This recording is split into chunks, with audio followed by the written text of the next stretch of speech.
Apa tugas kita? Ya, tentunya melatih, dan saya dengar Naib Chancellor tadi menjelaskan bahawa janganlah kita kesampingkan atau remehkan keperluan rakyat dari pelbagai kalangan. Negara ini tidak mungkin menerima kenyataan pembangunan tapi dalam masa yang sama menyisihkan sebahagian dari rakyat, sama ada kaum atau pedalaman atau yang miskin. Ini tanggungjawab kita. Dia tidak mudah, kerana kadang-kadang orang lebih senang bicara soal daerah dan wilayah, kaum, dan kedudukan. Tapi kita mesti ingat, membangunkan negara ini membangunkan semua rakyat. Jangan mengizinkan mana-mana rakyat merasa tersisih. Kita bicara soal negara, kita bicara soal kemajuan, kita bicara soal manusia di dalamnya. Yang kita nak bangunkan itu bukan gedung, bukan makmal, bukan pakar. Itu semua perlu, tapi yang akhirnya yang kita nak bangunkan kan manusia. Bagaimana boleh kita bangunkan manusia kalau tidak ada keprihatinan, perasaan kasih sayang, yang disebut passion, compassion, ya? Itu semua memerlukan kita faham kaedah menyeluruh. Orang semua bicara, kita harus tolong. Tapi bila sebut soal dasar, ini penting. Saya masih ingat 80-an, 90-an kita sebut soal privatization. Ini ada kaitan dengan karya Mancur Olson, pakar ekonomi tadi.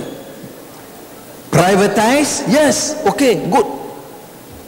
Tetapi yang pertama melaporkan pada saya ialah LLN masa itu. Dia sekarang jadi TNB.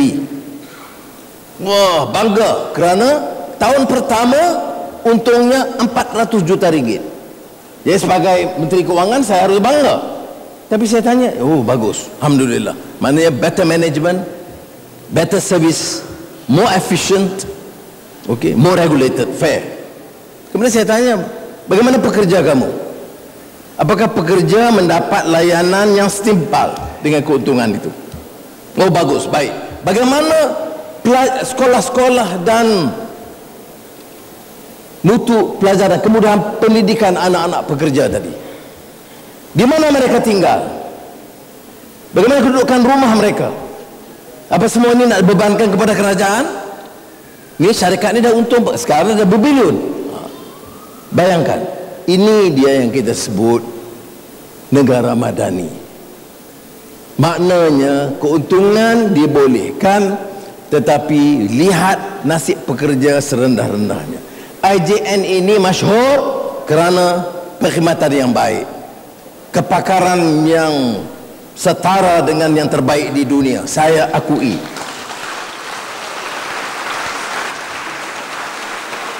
Namun kita harus faham, kerana apa? Pakar-pakarnya itu luar biasa hebat, kemudahannya baik. Tapi kejayaan IJN itu juga kerana ini yang tukang cuci, selain jururawat, technician, yang tukang cuci, yang bersihkan tempat, ya. Kalau tidak mungkin IJN itu akan terkenal. Ini yang saya nak tekankan dalam pembangunan manusiawi ini. Yang terbaik, yang teratas, yang harus diberi ganjaran setimpal, dan yang serendah, semiskin, yang tukang cuci tandas, itu juga bagi kita ada maruah dan ada sumbangannya.